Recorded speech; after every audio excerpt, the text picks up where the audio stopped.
मराठा आरक्षणाच्या प्रलंबित मागण्यांसाठी आंदोलक मनोज जरांगे पाटील हे पुन्हा 30 मे पासून उपोषण करणार आहेत। त्यावरून ओबीसी आंदोलक लक्ष्मण हाके यांनी मनोज जरांगेंवर टीका केली आहे। पाहूयात। मराठा कुणी बुडवला? ओबीसीनी नाही, मनोज जरांगे। 5 पिढ्यांचं आमच्या नुकसान झालं, लेकर बाळ रस्त्यावर आली, ओबीसीनी नाही। अरे अर्धा% बजेट त्यांना मिळतं, काय बुडवलं आम्ही तुम्हाला? अरे सामाजिक मागासांसाठी आरक्षण आहे रे हे, बावळट माणसा, गरिबीसाठी नाही हे। अरे किती वेळा वरडून सांगू तुम्हाला? काय काय प्रश्न आहे तुमचा?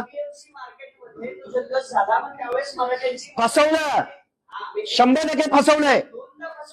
अरे 4दा आजपर्यंत फसवलंय। अरे मराठा हा मागास होऊच शकत नाही, त्यांना तुम्ही कसं देणार आहे ओबीसीचं सर्टिफिकेट? लिगल आस्पेक्ट शून्य आहे या गोष्टीचा, या मागणीचा। त्यांचा जीव घेता का मनोज जरांगे पाटलांचा? तुम्ही समजावून सांगा ना त्यांना कुणीतरी।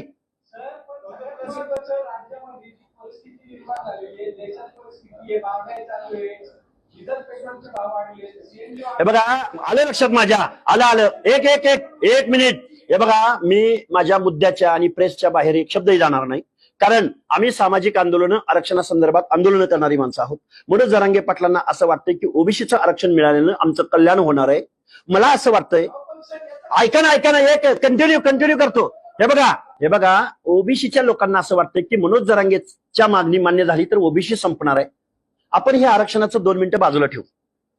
इथं न्यायालय आहे, सर्वोच्च न्यायालय आहे, इथले आयोग आहेत, इथलं शासन आहे, त्याच्यावर थोडा आपण विश्वास ठेवू। जरांगे लढणारा माणूस आहे। जरांगेनी जर शेतकऱ्याच्या प्रश्नावर, मराठवाड्याच्या अनुशेषाच्या प्रश्नावर, पाण्याच्या योजनांच्या प्रश्नावर जर आंदोलन केलं तर हा लक्ष्मण हाके जरांगेंच्या आंदोलनात सहभागी व्हायला तयार आहे। पटतंय का तुम्हाला? कारण मागासवर्गीयांचं आरक्षण घेऊन दिला ना। आता तुमच्या समोर प्रस्ताव काय लेखी देऊ का? दिला की प्रस्ताव त्यांना?